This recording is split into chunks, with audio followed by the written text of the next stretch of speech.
Louvado seja nosso Senhor Jesus Cristo, para sempre seja louvado. Querido povo de Deus, Evangelho do dia, sexta-feira, dia 27 de outubro. O Senhor esteja convosco, Ele está no meio de nós. Proclamação do Evangelho de Jesus Cristo segundo São Lucas. Glória a vós, Senhor. Naquele tempo, Jesus dizia às multidões: quando vedes uma nuvem vinda do ocidente, logo dizeis que vem chuva. E assim acontece. Quando sentis soprar o vento do sul, logo dizeis que vai fazer calor. E assim acontece. Hipócritas, vós sabeis interpretar o aspecto da terra e do céu. Como é que não sabeis interpretar o tempo presente? Por que não julgais por vós mesmos o que é justo?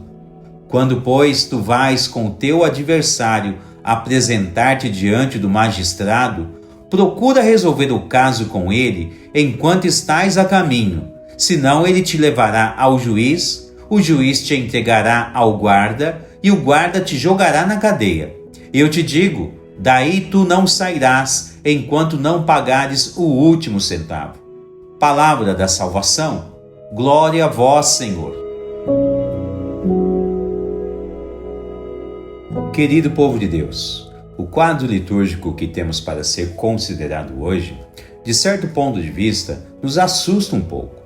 Na primeira leitura, a partir de sua experiência pessoal, São Paulo relata-nos que o pecado contém certa força, que por vezes até mesmo o desejo de fazer o bem é suprimido pela sua ação misteriosa e nefasta, pois os seus mecanismos de destruição contra a vida da graça são sorrateiros. E como isso pode acontecer? Uma determinada pessoa quer fazer o bem, não o consegue e ainda acaba fazendo o mal que não quer. Que coisa terrível! Diante da própria razão, isto deveria ser um absurdo. Mas vamos entender melhor o que acontece em tal situação. No Catecismo da Igreja Católica, encontramos a seguinte instrução: porque o homem é um ser integrado de espírito e corpo, já existe uma certa tensão. Trava-se nele uma certa luta de tendências entre o espírito e a carne.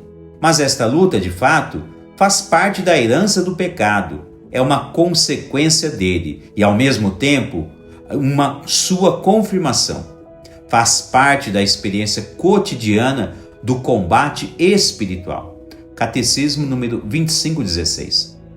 Em parte, o catecismo ajuda-nos a entender melhor o que acontece com o bem desejado por determinada pessoa.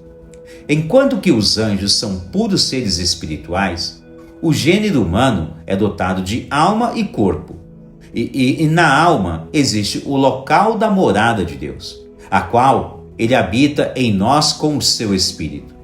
A tensão que o Catecismo da Igreja Católica fala nesse artigo citado se dá no corpo carnal, que, sendo uma única natureza, sofre com o combate citado pelo Catecismo.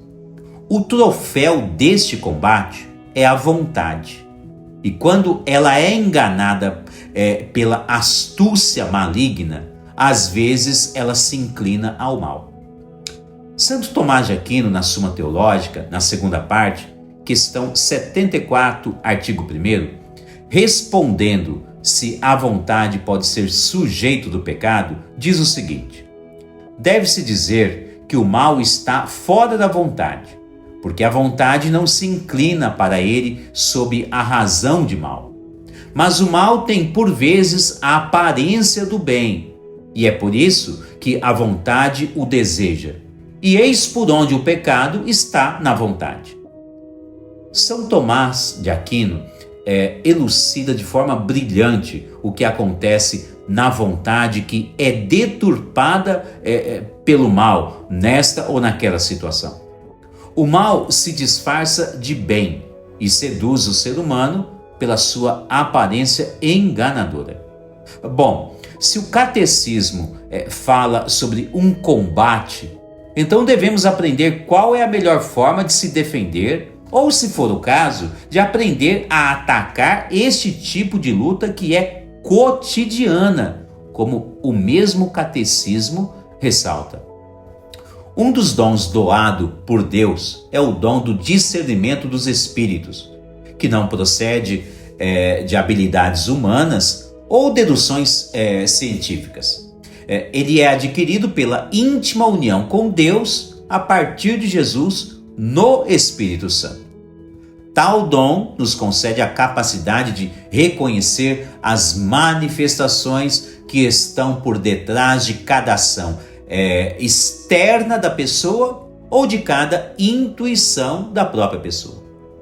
Veja que o Evangelho nos ajuda nesta questão, pois Jesus está discursando sobre sinais que devem ser manifestos a todos e cada qual deve aprender a observá-los como tal. Assim, um sinal externo deve passar pelo crivo do intelecto ou do discernimento, para que saibamos o que está por vir naquela determinada ocasião. Bom, exemplo, existem nuvens densas, se deduz que irá chover. Amanhã o dia se iniciou com neblina, se deduz que irá ser um dia ensolarado, etc, etc, etc. Desta mesma forma, o discernimento ajuda a defender a alma se caso o mal parece o bem a ser feito. Devemos observar os sinais de nossa vontade pelo nosso discernimento.